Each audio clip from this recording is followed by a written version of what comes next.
ঢাকা বিশ্ববিদ্যালয় কেন্দ্রীয় ছাত্র সংসদ ডাকসু নির্বাচনে ২৭ সদস্যের পূর্ণাঙ্গ প্যানেল ঘোষণা করেছে জাতীয়তাবাদী ছাত্রদল। নির্বাচনে ভিপি পদে আবিদুল ইসলাম খান এবং জিএস পদে তানভীর বারী হামিমের নাম ঘোষণা করা হয়েছে। আর এজিএস পদে প্রার্থী তানভীর আল হাদি মায়েদ।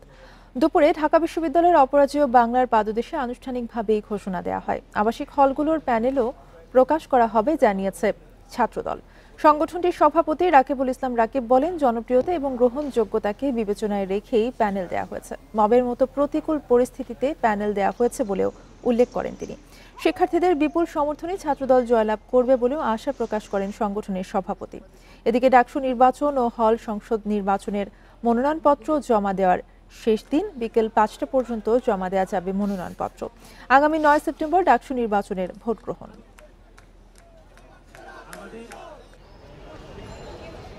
আনুষ্ঠানিকভাবে এই ডাকসু প্যানেল আমরা বিশ্বাস করি ঢাকা বিশ্ববিদ্যালয়ের সচেতন, সাহসী, মেধাবী, বিচক্ষণ শিক্ষার্থীরা তাদের ভোটাধিকার প্রয়োগের মাধ্যমে ঢাকা বিশ্ববিদ্যালয়ে বাংলাদেশকে নেতৃত্ব দেয়, তা প্রমাণের আবারও সুযোগ এসেছে। রাজশাহী বিশ্ববিদ্যালয়ের কেন্দ্রীয় ছাত্র সংসদ ডাকসু নির্বাচনে মনোনয়নপত্র বিক্রি শুরুর আগের রাতেই বন্ধের নোটিশ দিল কর্তৃপক্ষ। মঙ্গলবার রাতে জরুরি বিজ্ঞপ্তির মাধ্যমে মনোনয়নপত্র বিক্রি বন্ধের নির্দেশ দেন ডাকসুর প্রধান নির্বাচন কমিশনার অধ্যাপক ডক্টর মোহাম্মদ আমজাদ হোসেন। দীর্ঘ ৩৬ বছর পর রাজশাহী বিশ্ববিদ্যালয় কেন্দ্রীয় ছাত্র সংসদ নির্বাচন আগামী ১৫ সেপ্টেম্বর অনুষ্ঠিত হওয়ার কথা। সেই লক্ষ্যে ২০ আগস্ট সকাল থেকে মনোনয়নপত্র বিতরণের কথা থাকলেও ১৯ আগস্ট রাতে তা বন্ধের নোটিশ দেয় কর্তৃপক্ষ। এতে বলা হয়েছে, অনিবার্য কারণে বন্ধ থাকবে ডাকসু, হল সংসদ ও সিনেটে ছাত্র প্রতিনিধি নির্বাচনের মনোনয়নপত্র বিতরণ। পরবর্তী নির্দেশনা নোটিশের মাধ্যমে জানানো হবে। এদিকে ১৪ আগস্ট থেকে প্রাতিষ্ঠানিক সুবিধা আদায়কে কেন্দ্র করে শিক্ষক, কর্মকর্তা ও শিক্ষার্থীদের মুখোমুখি অবস্থানে স্থবির বিশ্ববিদ্যালয়ের সব ধরনের কার্যক্রম।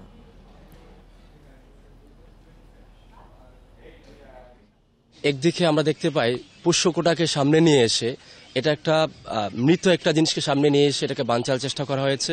নাম্বার 2 হচ্ছে বিভিন্ন রাজনৈতিক দল, লেজুরভিত্তিক রাজনৈতিক দল, আমি নাম উচ্চারণ করছি না, তারা ভেতর থেকে আমরা জানতে পেরেছি তারা নাকি এটা বাড়ানোর জন্য কাজ করতে চাচ্ছে। মনোনয়নপত্র হল পর্যায়ে পৌঁছে দেওয়ার জন্য যে প্রিপারেশন প্রায় শেষ হয়ে গেছিল, কিন্তু কিছু বাকি ছিল। বাকি থাকার জন্য আমরা দেখলাম যে একসঙ্গে সব জায়গায় মনোনয়নপত্র বিতরণ করা হয়তো আজকে আমাদের পক্ষে সম্ভব হবে না। এই জন্য আমরা গতকাল অনিবার্য কারণবশত নোটিশটা দিয়েছি। এ বিষয়ে আরো জানাতে রাজশাহী থেকে যুক্ত হচ্ছেন সহকর্মী মোস্তাফিজুর রহমান। মোস্তাফিজ, মনোনয়নপত্র বিক্রি শুরুর আগের রাতেই বন্ধের নোটিশ দিল কর্তৃপক্ষ। ডাকসু নির্বাচন কি অনিশ্চয়তার মধ্যে পড়ল কিনা?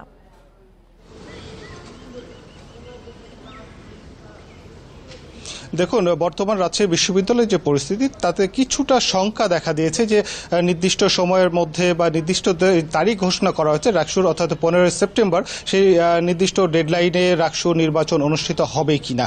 কেননা আজকে যে মনোনয়নপত্র বিক্রি আজকে শুরু হওয়ার কথা থাকলেও কিন্তু রাজশাহী বিশ্ববিদ্যালয়ে প্রাতিষ্ঠানিক সুবিধার আদায়ের জন্য যে রাজশাহী বিশ্ববিদ্যালয়ের শিক্ষক, কর্মকর্তা, কর্মচারীরা যে আন্দোলন করছেন, যার পরিপ্রেক্ষিতে এক ধরনের রাজশাহী বিশ্ববিদ্যালয় রাজশাহী সার্বিক কার্যক্রমে এক ধরনের তারা বন্ধ রয়েছে বলা যেতে পারে। শিক্ষা কার্যক্রম বন্ধ রয়েছে, এখানে প্রশাসনিক কার্যক্রমের ক্ষেত্রেও স্থবিরতা এসেছে। অপরদিকে রাজশাহী বিশ্ববিদ্যালয়ে যারা শিক্ষার্থীরা রয়েছেন তারাও একটি আন্দোলন করছেন, অর্থাৎ কোটা বিরোধী আন্দোলন তারাও করছেন। একদিকে শিক্ষক, কর্মকর্তা, কর্মচারী, অপরদিকে রয়েছে বিশ্ববিদ্যালয়ের শিক্ষার্থীরা, যার ফলে দুটি পক্ষই কিন্তু তাদের অবস্থানে রয়েছেন এবং তারা কিন্তু একে অপরের পক্ষে যুক্তি তুলে ধরছেন। শিক্ষক কর্মকর্তারা বলছিলেন যে রাজশাহী বিশ্ববিদ্যালয় ছাড়া অন্যান্য বিশ্ববিদ্যালয়ে যেহেতু প্রাতিষ্ঠানিক সুবিধা বহাল রয়েছে, যার ফলে তারা এখানে রাজশাহী বিশ্ববিদ্যালয় কেন ব্যতিক্রম, এই একটি গ্রাউন্ডেই কিন্তু তারা তাদের যে আন্দোলন সেটি অব্যাহত রেখেছেন। ঠিক অপরদিকে শিক্ষার্থী যারা রয়েছেন তারা কিন্তু বলছিলেন যে যেই কোটা বিরোধী আন্দোলন করে স্বৈরাচারকে সরানো হয়েছে, ঠিক সেই কোটা কেন রাজশাহী বিশ্ববিদ্যালয়ে আবার পুনরায় প্রতিষ্ঠিত হবে, এই বিষয় নিয়েই কিন্তু তারা আন্দোলন করছেন এবং তারাও কিন্তু পরস্পর একে অপরের যে আন্দোলনের জায়গা সেখান থেকেই তারা কিন্তু বক্তব্য দিচ্ছেন। ঠিক এমন পরিপ্রেক্ষিতে ডাকসু যখন সন্নিকটে ডাকসু নির্বাচন, অর্থাৎ 15 তারিখ 15 সেপ্টেম্বর যখন রাকসুর নির্বাচনের ডেট ঘোষণা করা ছিল পূর্ব থেকেই, ঠিক তার আগ মুহূর্তে কিন্তু এখন শঙ্কা দেখা দিয়েছে যে রাকসু তার আগের নির্ধারিত তারিখেই অনুষ্ঠিত হবে কিনা। এবং এখানে আমরা দেখেছিলাম যে আজকে মনোনয়নপত্র বিতরণ বা বিক্রির যে সময় তারিখ নির্ধারণ করা হয়েছিল, এখানে প্রধান নির্বাচন কমিশন বলছিলেন যে তারা আগামী রোববার নাগাদ তারা একটি সিদ্ধান্তে আসতে পারবেন যে তারা কবে নাগাদ পুনরায় এই যে মনোনয়নপত্র বিক্রির সেই তারিখ তারা নির্ধারণ করতে পারবেন। এবং একটি প্রশ্ন তাকে করা হয়েছিল যে যেহেতু এই নির্বাচনের কয়েকটি ধাপ রয়েছে, ছাত্র সংগঠনগুলো প্রশাসনের এই সিদ্ধান্তের বিষয়ে কি বলছে?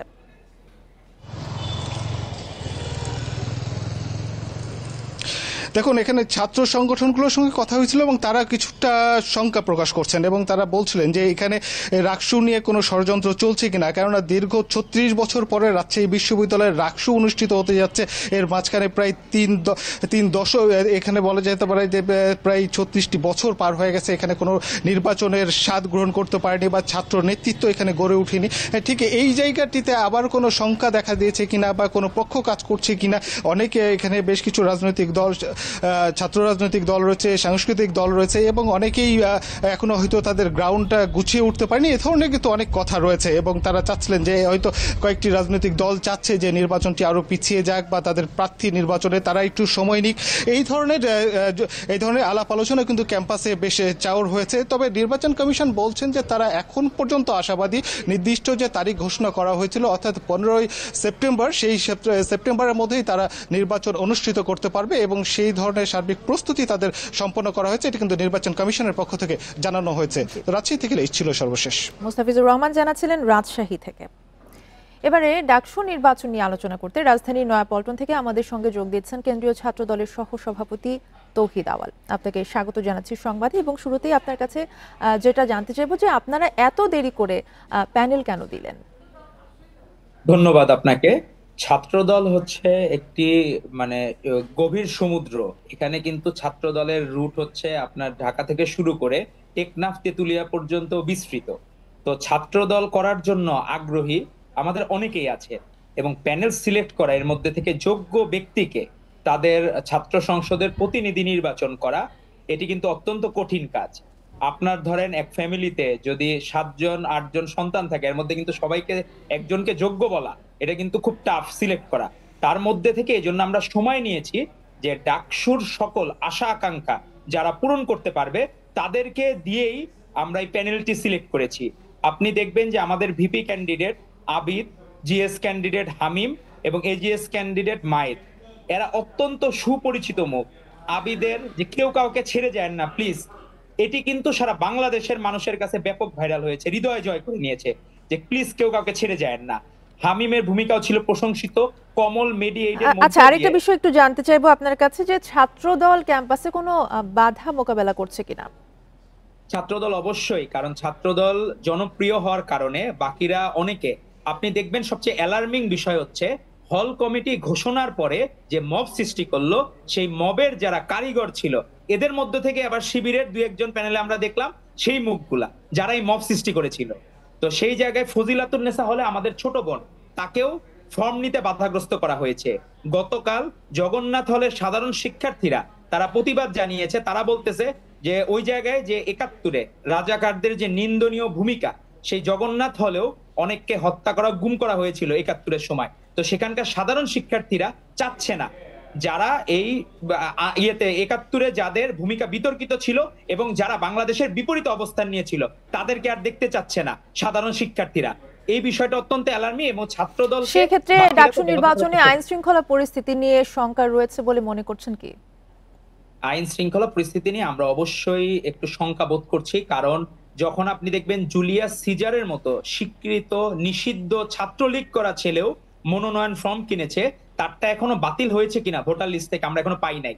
তো আমরা যখন দেখব জুলিয়াস সিজারদের মতো ছাত্রলীগরা যখন মনোনয়ন কিনে তাদেরকে কোনোভাবে ভোটার তালিকা থেকে বাদ দেওয়া হয়নি, সেটি আমাদের জন্য অ্যালার্মিং। আমরা চাবো যারা ছাত্রলীগের সাথে সম্পৃক্ত ছিল, যারা চায় নাই 24-এর গণ অভ্যুত্থান হোক, তাদেরকে দ্রুত ভোটার তালিকা থেকে বাদ দেওয়ার জন্য। আর আইন শৃঙ্খলা বাহিনী আমরা অনুরোধ করব আমাদের ভিসি মহোদয়ের কাছে এবং সারা বাংলাদেশ মুখিয়ে আছে একটি সুন্দর নির্বাচনের জন্য। তো আমরা কখনোই পরিবেশ পরিস্থিতি ছাত্রদল সবসময় অনুকূলে রাখার জন্য কাজ করে যাচ্ছে। সেটি বাকি অপরাপর সংগঠনগুলো, আমরা তাদেরকে অনুরোধ করব, ইসলামপন্থী রাজনৈতিক দলেরও ছাত্র সংগঠন আছে, তাদেরকে অনুরোধ করবো তারা যাতে মব সৃষ্টি না করে। আরেকটা প্রশ্ন আসলে রয়ে যায় যে সবার জন্য তাহলে সমান সুযোগ প্রশাসন নিশ্চিত করতে পেরেছে বলে মনে করছেন কি? না, সবার জন্য সমান সুযোগ তো হচ্ছে না। ছাত্র দলের যখন কেউ ক্যান্ডিডেট আপনার ফর্ম নিতে যাচ্ছে, তাকে যখন বাধাগ্রস্ত করা হয়, কখনো সাধারণ শিক্ষার্থীদের লেবাসে, কখনো ইসলামপন্থী ছাত্র সংগঠনের লেবাসে, এটি তো অত্যন্ত অ্যালার্মিং। তো এটা তো লেভেল প্লেইং ফিল্ড হয় না। আপনি আমার হাত পা বেঁধে রেখে আপনি মাঠে নামতে বলবেন, তা তো হবে না। তো এখন যদি সবার আন্তরিক সহযোগিতা প্রয়োজন, লেভেল প্লেইং ফিল্ড এখনো হয় নাই, তবে আমরা আশা করছি ভোটার তালিকা থেকে যদি ছাত্রলীগের নামগুলা বাদ যায় এবং এই যে কোনো সময় দ্রুত মব সৃষ্টি হলে, ভিসি দেখা গেল 500-700 লোক মিলে মব সৃষ্টি করলো, সেটিতে রাজি হয়ে গেল, এই ধরনের মব যাতে সৃষ্টি না হয়, তাহলেই লেভেল প্লেইং ফিল্ড হওয়া সম্ভব। ধন্যবাদ আপনাকে। ধন্যবাদ আপনাকে আমাদের সাথে যুক্ত হওয়ার জন্য। জামালপুর জেলা বিএনপির দ্বিবার্ষিক সম্মেলন বাতিলের দাবিতে হরতাল পালন করছে বিএনপির একাংশ।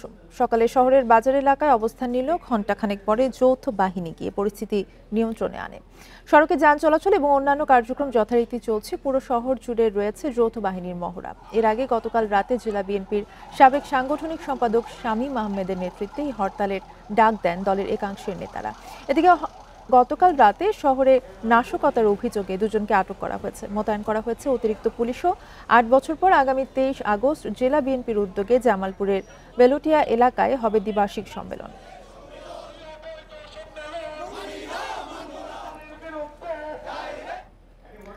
সরকারের আন্তরিকতায় ঘাটতি না হলেও নির্বাচন বানচালে নানা অপতৎপরতার আশঙ্কা করছেন বিশ্লেষকেরা। এক্ষেত্রে রাজনৈতিক দলগুলোকে যথেষ্ট দায়িত্বশীল থাকার পরামর্শ তাদের। আস্থায় এনে ভোটার উপস্থিতি নিশ্চিত করতে আইন শৃঙ্খলা পরিস্থিতির উন্নতির কোনো বিকল্প দেখছেন না বিশ্লেষকেরা। ত্রয়োদশ জাতীয় সংসদ নির্বাচনের সবুজ সংকেতের পর এবার নড়ে চড়ে বসেছে রাজনৈতিক দলগুলো। নির্বাচন কমিশনেও চলছে রোডম্যাপ ঘোষণার জোর প্রস্তুতি। অন্যদিকে নির্বাচন হবে না, অন্তর্বর্তী সরকার ক্ষমতা ছাড়বে না, এরপর জাতীয় সরকার, এমন গুঞ্জনও চলছে সামাজিক যোগাযোগ মাধ্যমে। সকল কিছুই আমাদের যত স্টেপস আছে সকল কিছু আমরা মাথার মধ্যে এটাই রাখছি যে ফেব্রুয়ারিতে নির্বাচন, আমরা ফেব্রুয়ারিতে চলে যাব। তবে নিরপেক্ষ ও সুষ্ঠু নির্বাচনে সরকার বা নির্বাচন কমিশনের আন্তরিকতার ঘাটতি না থাকলেও চ্যালেঞ্জ হয়ে দাঁড়াতে পারে ভোট ভণ্ডুলের ষড়যন্ত্র, বলছেন বিশ্লেষকরা। তাদের মতে জুলাই আন্দোলনের মিত্রশক্তি বিএনপি, এনসিপি ও জামায়াত সহ সব দলকে গ্রহণযোগ্য নির্বাচন অনুষ্ঠানে আন্তরিক হতে হবে।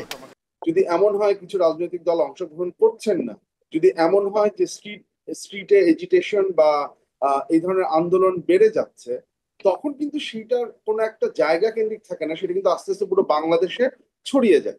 তখন যারা অপতৎপরতা চালাবেন তাদের জন্য এই অপরচুনিটিটা, এটা একটা সুযোগ করে দেয় এবং আরো বহু ধরনের ঝামেলা তৈরি করার একটা স্কোপ চলে আসে।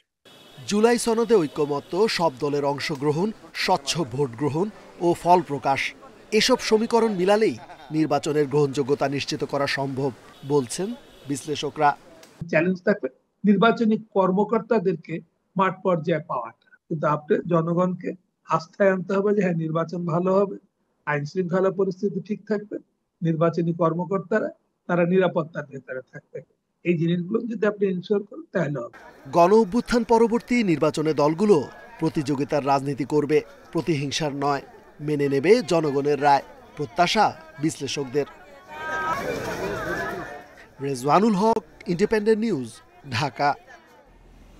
21 আগস্ট গ্রেনেড হামলা মামলায় তারেক রহমান এবং লুৎফুজ্জামান বাবু সহ সব আসামির খালাসের বিরুদ্ধে চতুর্থ দিনের আপিল শুনানি শেষ হয়েছে। প্রধান বিচারপতির নেতৃত্বে 6 বিচারপতির আপিল বেঞ্চে হয় শুনানি। আজ শুনানিতে অংশ নেন আসামি পক্ষের আইনজীবীরা। পরে আইনজীবী AM শাহজাহান বলেন, কোনো প্রমাণ ছাড়া দীর্ঘদিন এই মামলাটি চালানো হচ্ছে। সাক্ষ্য আইনেও মামলাটি প্রমাণিত হয়নি, এভাবে কোনো মামলা চলতে পারে না বলেও উল্লেখ করেন আসামি পক্ষের এই আইনজীবী। গত ডিসেম্বরে হাইকোর্টের দেয়া খালাসের রায় আপিলেও বহাল থাকার আশা প্রকাশ করেন তিনি। বলেন, শুধু স্বীকারোক্তির ওপর ভিত্তি করে মামলা চালানো যায় না। 5ম দিনের মতো শুনানি হবে বৃহস্পতিবার। বিচারিক আদালতে এই মামলায় 19 আসামির মৃত্যুদণ্ড, 19 জনের যাবজ্জীবন এবং 11 জনকে বিভিন্ন মেয়াদে সাজা দেওয়া হয়েছিল। গত 1 ডিসেম্বর হাইকোর্ট সেই রায় বাতিল করে সব আসামিকে খালাস দেয়। এভিডেন্স ছাড়া, আলামত ছাড়া, প্রমাণ ছাড়া মানুষকে ফাঁসি দেওয়া হয়। এবং একটা ঘটনার জন্য 2টা মামলা আপনারা জেনেছেন, একটা হলো এক্সপ্লোসিভ সাবস্টেন্স অ্যাক্টে, আরেকটা পেনাল কোডে। 2টা মামলায় অনেক আমাদের আসামি আছে যাদেরকে 2 মামলায় সাজা দেওয়া হয়েছে এবং সেখানে তারা 20 বছর যাবত, আজকে সেই যে 18 থেকে এই 20 বছর যাবত অনেকে জেলে আছেন এবং 18 থেকে আজকে এই 25-24 পর্যন্ত 6 বছর 7 বছর কন্ডেম সেলে ছিল। শেখ হাসিনার মানবতা বিরোধী অপরাধের মামলায় সাক্ষ্য দিয়েছেন নিউরোসায়েন্স হাসপাতালের চিকিৎসক মাহফুজুর রহমান। তিনি জানান 4 ও 5 আগস্ট হাসপাতালে নিয়ে আসা আহতদের বেশিরভাগ ছিলেন মাথায় গুলিবিদ্ধ, অনেকের মাথার খুলিও ছিল না। তিনি আদালতে বলেন, জুলাই আন্দোলনের প্রথম দিকে 19 জুলাই ডিবি পুলিশের একটি দল হাসপাতালে আন্দোলনকারী আহত শিক্ষার্থীদের ভর্তি করতে নিষেধ করে, আর যাদের ভর্তি করা হয় তাদের রিলিজ দিতে বাধা দেন। তাদের বিরুদ্ধে আইনি ব্যবস্থা নেওয়ার কথাও জানান তিনি সাক্ষ্য দেন নিউরোসায়েন্স হাসপাতালে সে সময় 750-র বেশি রোগী চিকিৎসা নেন এবং তাদের মধ্যে 33 জন সেখানে মারা যান। এই মামলায় আরও 3 জন সাক্ষ্য দেবেন। এরপর চাংখারপুলে 6 জনকে হত্যা মামলায় সাক্ষ্য দেবেন আরও 2 জন। রোগী আসার পরে ডিবি থেকে তাকে বলা হলো যে আপনারা যে সমস্ত রোগী ভর্তি হয়েছে তাদেরকে ছাড়বেন না, কেন? তাদের বিরুদ্ধে আইনানুগ ব্যবস্থা নেওয়া হবে। এটা একটা বলেছেন, আর একটা হচ্ছে নতুনভাবে কোনো চিকিৎসা নেবেন না। উনি তখন বলেছিলেন যে আমরা ডাক্তার, আমরা চিকিৎসা দেওয়ার জন্যই আছি। তো বলছেন এটা উপরের নির্দেশ, অর্থাৎ সরকারের নির্দেশ উনি বোঝাতে চেয়েছেন। রাজধানী পোস্তগোলায় আওয়ামী লীগের সাবেক প্রতিমন্ত্রী নসরুল হামিদের বাংলো বাড়ি ভাঙা হচ্ছে। বিআইডব্লিউটিএ জানিয়েছে 1 একরেরও বেশি নদীর জায়গা অবৈধভাবে ভরাট করে বাড়িটি বানানো হয়েছে। এটি পুরোপুরি ভেঙে দেয়া হবে। রাজধানীর পোস্তগোলায় বুড়িগঙ্গা নদীর তীরে অবৈধ স্থাপনা উচ্ছেদে যৌথ অভিযান চালায় ঢাকা জেলা প্রশাসন ও বিআইডব্লিউটিএ। সকাল 10টার দিকে শুরু হয় এই কার্যক্রম। নদীর জায়গা উদ্ধার করে ওয়াকওয়ে এবং ইকো পার্ক নির্মাণ করা হবে। এছাড়া দীর্ঘদিন ধরে বুড়িগঙ্গার তীরে গড়ে ওঠা বিভিন্ন অবৈধ স্থাপনা নদীকে সংকুচিত করছে।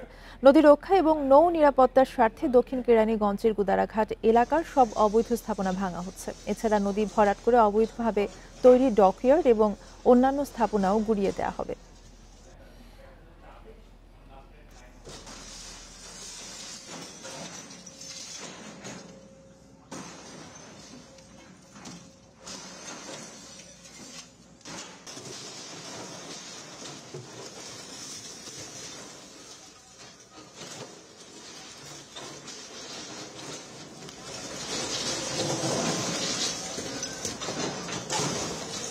বেশ কিছু জায়গায় কিন্তু আমাদের ওয়াকওয়ে নির্মাণের কাজ চলমান রয়েছে।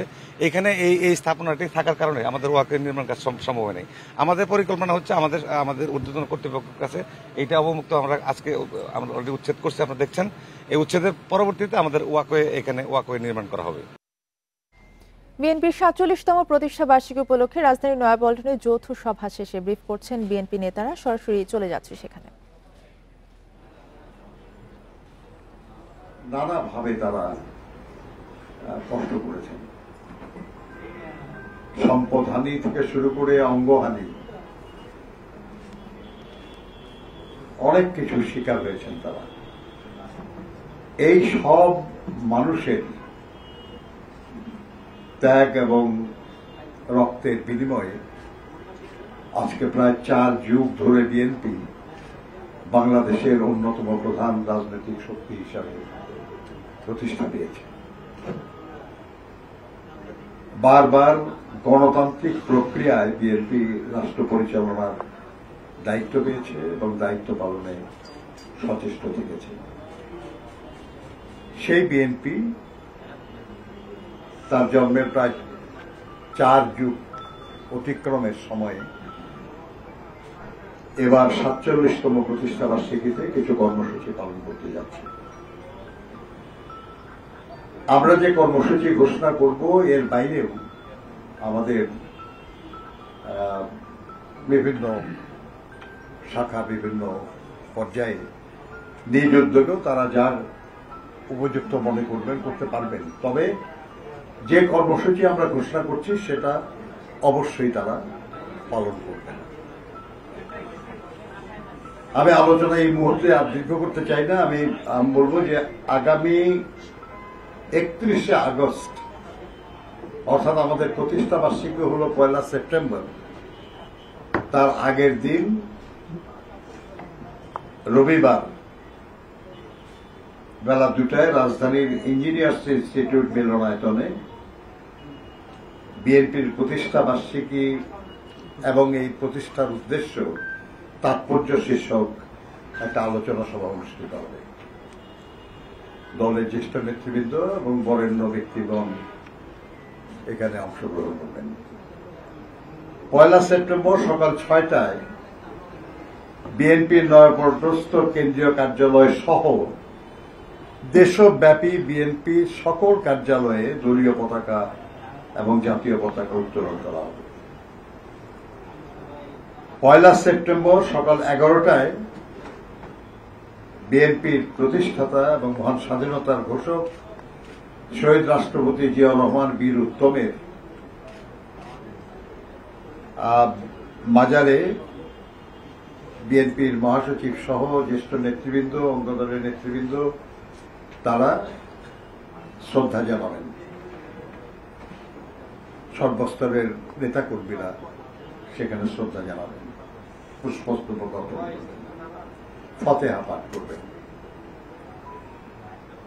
2রা সেপ্টেম্বর দলের প্রতিষ্ঠা বার্ষিকী উপলক্ষে আমাদের কেন্দ্রীয় কার্যালয়ের সামনে থেকে একটা বর্ণাঢ্য র্যালি বের করা হবে এবং একই দিন অর্থাৎ 2রা সেপ্টেম্বর 1 সেপ্টেম্বরই মহানগর এবং জেলা আমরা করতেছি। 1 সেপ্টেম্বর হলো বলে দেন।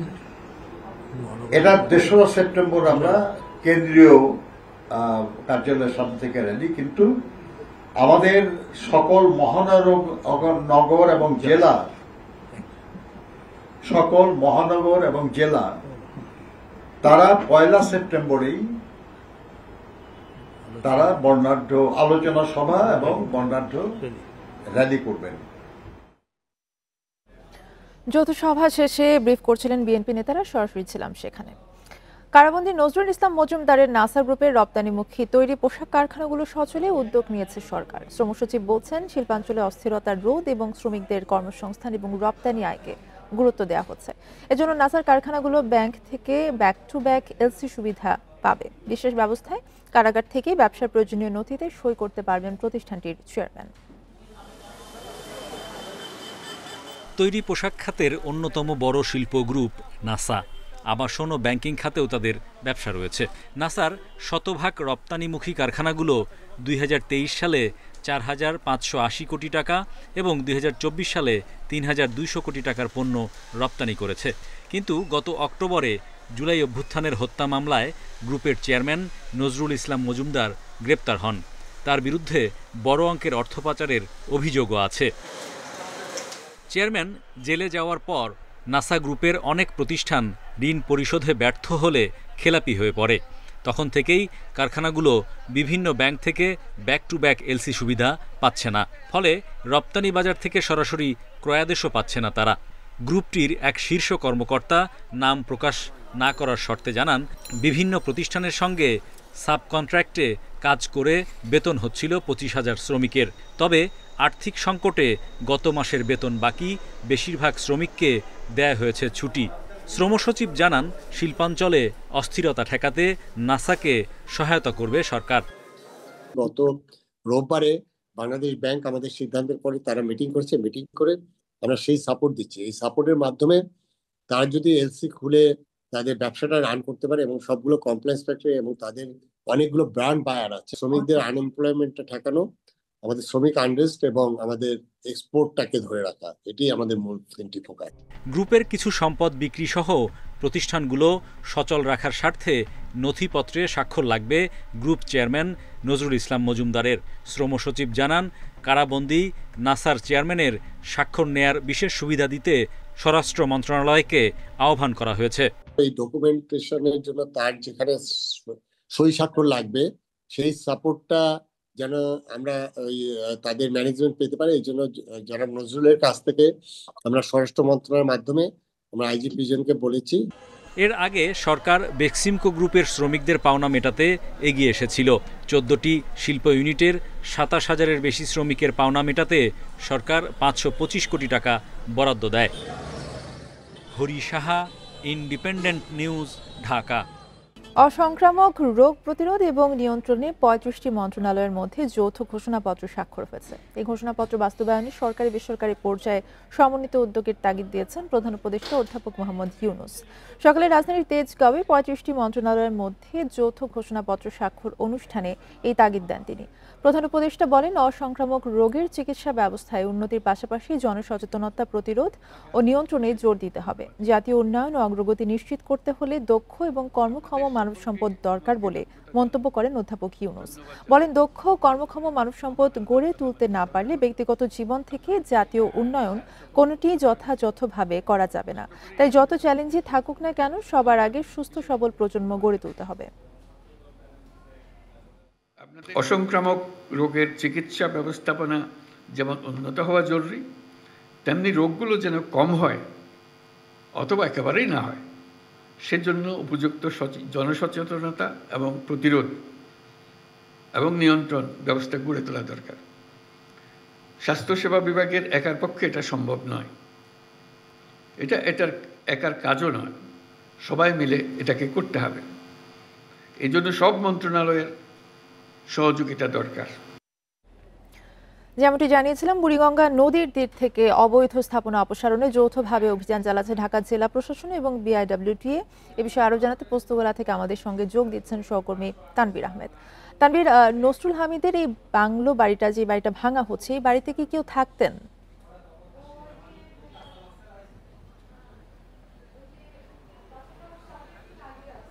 না, আমরা যতটুকু জানতে পেরেছি যে নজরুল হামিদ কিন্তু তার বিশেষ কিছু সময় কাটানোর জন্য অবসর সময়ে তিনি এখানে আসতেন এবং এখানে কিন্তু তখন তিনি তার পরিবারের লোকজন, পাশাপাশি তার বন্ধুমহল এবং অন্যান্য পরিচিত যারা ব্যক্তি রয়েছেন তাদের সঙ্গে সময় কাটাতেন। এবং আমি সকাল থেকে এখানে আছি এবং তখন আজ সকাল 10টা থেকে কিন্তু এই বাড়িটি ভাঙার কাজ শুরু হয়েছে এবং এখনও কিন্তু এই অভিযান অব্যাহত রয়েছে এবং এখন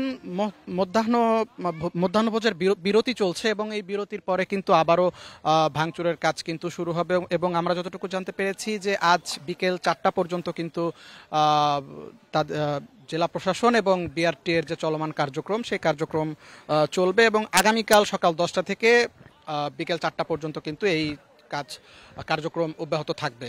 এবং আমি যে এলাকাটিতে রয়েছে এটি হচ্ছে দক্ষিণ কেরানীগঞ্জের কাউটাইল গ্রাম এবং এই গ্রামে কিন্তু 1 একর জায়গা জুড়ে এই বাংলো বাড়িটি নির্মিত হয়েছিল এবং এই বাড়ির অধিকাংশ জায়গায় কিন্তু বিআইডব্লিউটি এর যে বুড়িগঙ্গা নদীর যে সরকারি জায়গা, সেই জায়গার উপর দখলের মাধ্যমে কিন্তু নির্মিত। এবং এই জায়গাতে কিন্তু এর 2019 সালে যখন বিভিন্ন বিআইডব্লিউটি এর কর্মকর্তারা তদন্ত করে এবং তদন্তের মাধ্যমে কিন্তু এখানে বিভিন্ন জায়গায় কিন্তু সীমানা পিলার দেওয়া হয় এবং এই সীমানা পিলারের মধ্যেই কিন্তু নজরুল হামিদের এই বাংলো বাড়িটি রয়েছে এবং পিলারের মধ্যে থাকার পরেও বহুবার চেষ্টা করা হয় ভাঙার জন্য, কিন্তু রাজনৈতিক ক্ষমতা বলে কিন্তু আসলে তিনি একাধিকবার পর্যন্ত কতগুলো স্থাপনা উচ্ছেদ করা হয়েছে বলে জানতে পেরেছেন? হ্যাঁ, আজ সকাল থেকে আমি যদি বলি যে একটি ডকইয়ার্ড এবং একটি দ্বিতল ভবন ভাঙা হয় এবং ওই দ্বিতল ভবনের পেছনেই কিন্তু ছিল নজরুল হামিদের এই বাংলো বাড়িটি এবং এই বাড়িটির চারিদিকে কিন্তু প্রাচীর দিয়ে ঘেরা ছিল। তো দ্বিতল ভবনটি ভাঙার পরে সেখানে একটি প্রাচীর ছিল, সেই প্রাচীরটি ভেঙে কিন্তু আমরা এই ভবনের ভেতরে প্রবেশ করি এবং এই জায়গাটিতে কিন্তু আমরা ঠিক এই জায়গাটির চারিদিকেই কিন্তু আসলে বুড়িগঙ্গা নদী প্রবাহিত এবং এই প্রবাহিত নদীর যে স্বাভাবিক যে চলাচল, সেই চলাচল কিন্তু ব্যাহত হয়েছে বলে আমরা জানতে পেরেছি বিআইডব্লিউটি কর্মকর্তাদের কাছ থেকে। এবং তারা যেমনটি বলেছেন যে তাদের যে বর্তমানে যে অভিযান, এই অভিযান কিন্তু ভবিষ্যতেও চলমান থাকবে। তাদের মতে দখলদার যতই শক্তিশালী হোক তাদের আসলে কোনোভাবে তারা বরদাস্ত করবে না এবং তারা সর্বোচ্চ তাদের যে প্রচেষ্টা, সেই প্রচেষ্টা কিন্তু অব্যাহত থাকবে বলে তারা জানান। এবং এই জায়গাটি একদম যখন খালি হয়ে যাবে তখন এই জায়গাটিতে নদীর ওপারে যেমন একটি ওয়াকওয়ে রয়েছে, এই জায়গাটিতেও একটি ওয়াকওয়ে নির্মাণ হবে বলে আমরা জানতে পেরেছি। পাশাপাশি ফাঁকা যে জায়গাটুকু থাকবে সেই জায়গাটিতে একটি ইকো পার্ক নির্মাণ করা যায় কিনা সেই বিষয়েও কিন্তু ভেবে দেখবে বলে জানিয়েছে কর্তৃপক্ষ। তানভীর আহমেদ জানাচ্ছিলেন পোস্তগোলা থেকে। গাইবান্ধার সুন্দরগঞ্জে তিস্তা নদীর ওপর নির্মিত মাওলানা ভাসানী সেতুর উদ্বোধন করলেন স্থানীয় সরকার উপদেষ্টা আসিফ মাহমুদ সজীব ভুঁইয়া। এই সেতুর মাধ্যমে সুন্দরগঞ্জ উপজেলার সাথে কুড়িগ্রামের চিলমারী উপজেলা সদরের সড়ক যোগাযোগ সহজ হবে। দুপুরে স্থানীয় সরকার উপদেষ্টা আসিফ মাহমুদ সজীব ভুঁইয়া সেতুটি উদ্বোধন করেন। বাংলাদেশ সরকার এবং সৌদি ফান্ড ফর ডেভেলপমেন্টের অর্থায়নে 925 কোটি টাকা ব্যয়ে নির্মাণ করা হয় 1490 মিটার দীর্ঘ সেতুটি। মাওলানা ভাসানী সেতু চালু হওয়ায় রাজধানী ঢাকা এবং অন্যান্য গুরুত্বপূর্ণ স্থানের সাথে ভুরুঙ্গামারী স্থলবন্দর সহ কুড়িগ্রাম জেলার দূরত্ব অন্তত 50 কিলোমিটার কমে আসবে। বেশিরভাগ ব্যবসায়িক কাজ কামের জন্য আমরা আগে অনেক কষ্ট করে আমাদের যাওয়া লাগতো, সেই কষ্টটা এখন আমাদের আর হবে না। ব্রিজ আছে, রাস্তা ভালো আছে, কর্মস্থল যদি হয় তাহলে ওই পারের মানুষ বা এই পারের সবারই সুযোগ সুবিধা হতেছে। এ নিয়ে আরো জানাতে গাইবান্ধা থেকে যুক্ত হচ্ছেন সহকর্মী নজরুল ইসলাম। নজরুল, আজকে স্থানীয় সরকার উপদেষ্টা এই সেতুটি উদ্বোধন করেছেন এবং এই সেতুটির কারণে আসলে কি কি সুবিধা পাওয়া যাবে বলে আশা করা হচ্ছে?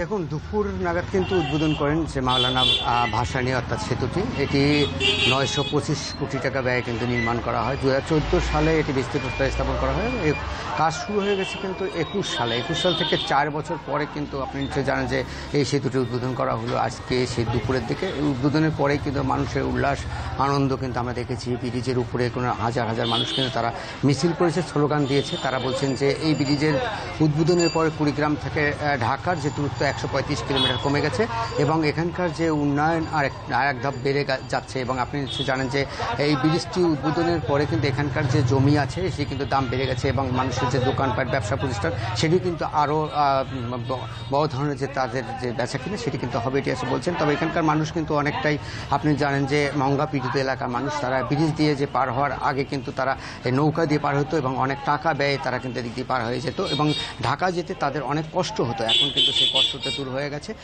আপনি নিশ্চয়ই জানেন যে এই ব্রিজের যে উদ্বোধন অনেক দিন ধরে কিন্তু মানুষের যুগ যুগ ধরে কষ্ট ছিল। এখানকার মানুষের নদী ভাঙ্গনের একটা বিষয় ছিল। আপনি জানেন যে যখন এই ব্রিজটি উদ্বোধনের আগে কিন্তু আমরা দেখেছি বেড়িবাঁধটি নির্মাণ করা হয়। বেড়িবাঁধ নির্মাণের পরে এলাকার যে মানুষের যে বন্যা কবলিত ছিল সেটি কিন্তু এখন বন্ধ হয়ে গেল। অর্থাৎ এই ব্রিজের নির্মাণের পরে অর্থাৎ ব্রিজের উদ্বোধনের পরে কিন্তু এখানকার প্রায় 20 থেকে 30 লক্ষ মানুষের যে একটা অর্থাৎ চলাফেরা যে মানুষের যারা নদী পার হবে এবং যারা ব্রিজ দিয়ে পার হবে তাদের কিন্তু একটা উন্নয়নের যে ধারা সেটি কিন্তু হলো। আপনি জানেন যে এখানে কিন্তু গাড়ি ঘোড়াও অনেকটি চলাচল করবে। আপনি জানেন এপার থেকে ওপারে যে মানুষগুলো চলাফেরা করবে এবং গাড়িতে এবং অটোতে বা রিক্সা করে তাদের কিন্তু যে একটা উন্নয়ন ধারা সেটি কিন্তু বেড়ে গেল। এখানে এই এলাকার মানুষের কিন্তু দাবি ছিল অনেক দিনের, এই দাবি কিন্তু আজকেই ব্রিজটি উদ্বোধনের পরে কিন্তু তাদের লাগা হলো। আপনি জানেন যে আসিফ মাহমুদ সজীব ভুঁইয়া যে উদ্বোধন করার পরে তিনি কিন্তু এখন মঞ্চে আসছেন, সেখানে কিন্তু বক্তব্য দিচ্ছেন অন্যান্য নেতাকর্মীরা। তারপরে তিনি অর্থাৎ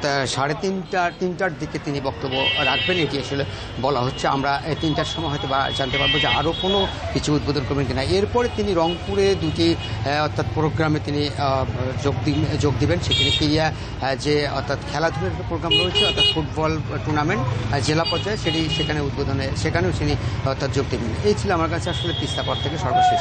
নজরুল ইসলাম জানাচ্ছিলেন গাইবান্ধা থেকে। ভোর থেকে টানা বৃষ্টির কারণে নোয়াখালী জেলা সদর ও বেগমগঞ্জের বিভিন্ন এলাকায় জলাবদ্ধতা দেখা দিয়েছে। সকাল 6টা থেকে দুপুর 12টা পর্যন্ত 6 ঘন্টায় জেলা শহর মাইজদিতে 29 মিলিমিটার বৃষ্টি রেকর্ড করা হয়েছে।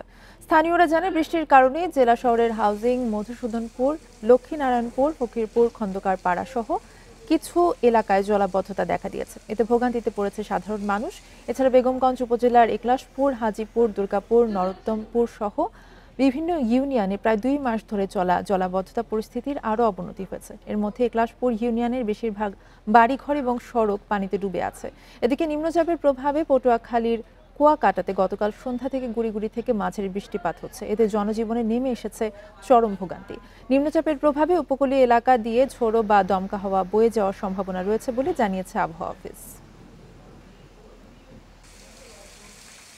বৃষ্টি হলেই আমাদের এখানে পানি পড়তে, আমরা এক রাতে গত এক সপ্তাহ বৃষ্টি হয় নাই, আজকে একটু বৃষ্টি হয় সকালবেলা, বৃষ্টি আমরা আবার পানিতে ডুবে গেছি। টাউন আলমের ভিতরে দিয়ে গর্ত হয়ে গেছে, তারপরে পুরো বাজার পিছনে দিয়েও আছে, বাল্টিংটার মোড়ের পর দিয়েও আছে পানি। এবার ডেঙ্গু পরিস্থিতি নিয়ে প্রতিবেদন।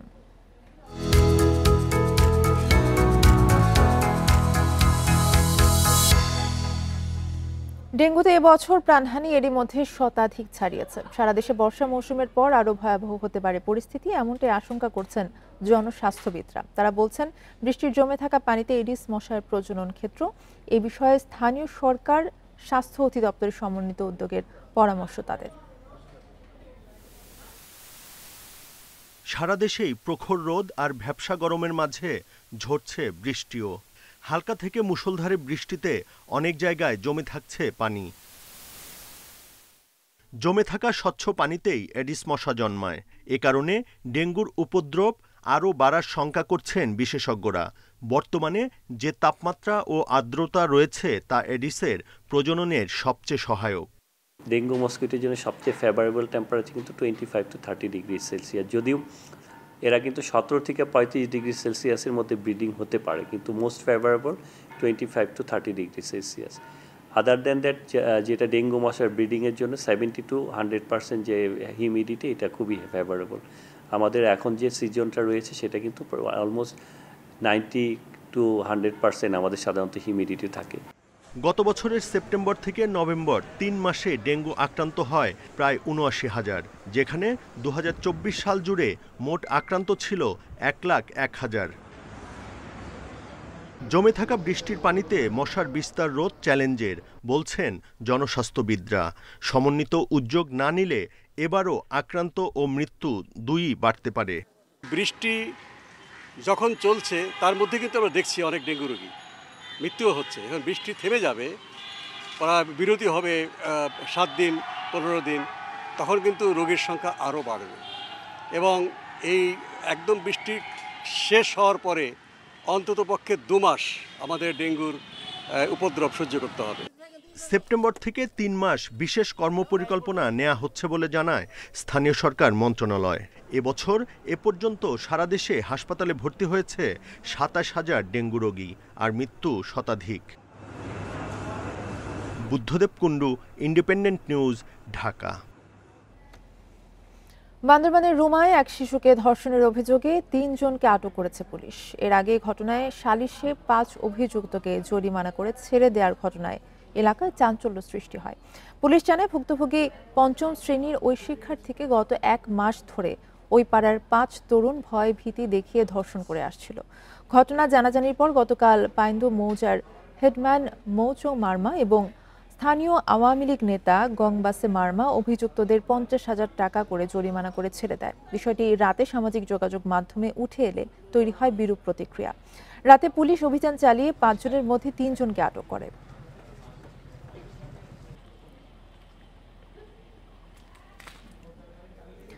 ঢাকার ধামরাইয়ে প্রাক্তন স্ত্রীকে কুপিয়ে হত্যার পর মৃত্যু হয়েছে অভিযুক্ত সাবেক স্বামীরও। অসুস্থ অবস্থায় তাকে হাসপাতালে নিলে চিকিৎসাধীন অবস্থায় মারা যান। সকালে ধামরাইয়ের কালামপুরে এই ঘটনা ঘটে। পুলিশ জানায়, নিহত পিঙ্কি আক্তারের সাথে 6 মাস আগে বিবাহ বিচ্ছেদ হয় বদরুদ্দিনের। সকালে তিনি সাবেক স্ত্রীর বাসায় যান 4 বছরের সন্তানকে দেখতে। সেখানে কলহের জেরে পিঙ্কি আক্তারকে কুপিয়ে হত্যা করেন বদরুদ্দিন। এ সময় নিজেও অচেতন হয়ে পড়েন। খবর পেয়ে পুলিশ তাকে উদ্ধার করে হাসপাতালে নেওয়া হলে মৃত্যু হয় তারও। প্রাথমিকভাবে স্ত্রীকে হত্যার পর বিষ পানের ধারণা করছে পুলিশ। যতটুকু জানা যায়, স্বামী স্ত্রীর কলহ নিয়ে এই ঘটনা।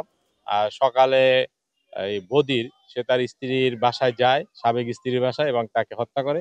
পরবর্তীতে সে যে কোনো ধরনের বিষ খায়, এই জন্য সে অচেতন হয়ে পড়ে এবং এখানেও ডাক্তারদের সাথে যতটুকু প্রাথমিক আলোচনা জানা গেল যে সে বিষ ক্রিয়ায় মারা গেছে। এই ছিল এখনকার সংবাদে। ইন্ডিপেন্ডেন্ট টেলিভিশনের আরো খবর জানতে চোখ রাখুন ফেসবুক, ইউটিউব এবং এক্স। ধন্যবাদ।